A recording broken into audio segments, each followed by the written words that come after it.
It was a cold and moonless night. The air was thick with mist, and the trees loomed like ancient sentinels, their twisted branches reaching toward the sky. Every sound was magnified: the rustle of leaves, the crack of twigs underfoot. Then in the distance I saw it, a faint glimmer of light piercing through the trees. My curiosity pulled me toward it, though every instinct screamed to turn back. As I drew closer, the source of the light revealed itself. An old, decrepit cabin, its wooden walls cracked and rotting, barely visible through the fog. The flickering light seemed to come from inside. I stopped at the entrance, my hand hovering over the rusty door handle. Something felt terribly wrong. The air was heavy with a sense of foreboding, and the silence was deafening. With a deep breath, I pushed the door open. It creaked loudly, and inside the cabin was dimly lit by a single flickering candle. Dust floated in the stale air, and the wooden floor groaned under my weight.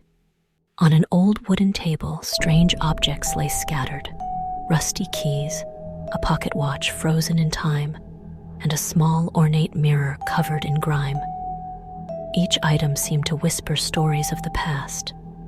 Suddenly, the silence was broken by a sound, a soft, rhythmic creaking, as if something was moving upstairs.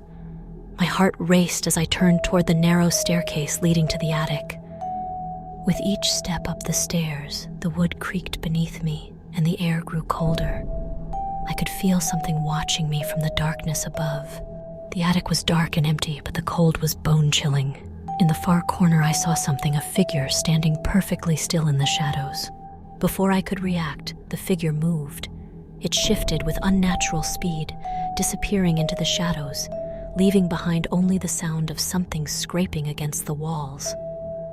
Panicked, I rushed down the stairs, the cabin now feeling like a trap. The walls seemed to close in, and the air grew heavier as I reached the front door. I burst through the door and ran into the forest, my breath coming in sharp gasps. The trees seemed to shift around me, their branches grasping like claws. Behind me, I could hear it, the soft, rhythmic footsteps of something following, hidden just out of sight. No matter how fast I ran, the sound grew closer. I stumbled into a small clearing, the sound of footsteps stopping suddenly.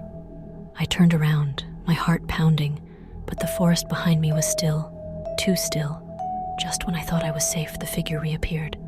Closer this time, its face still hidden in the shadows, but its presence more terrifying than ever.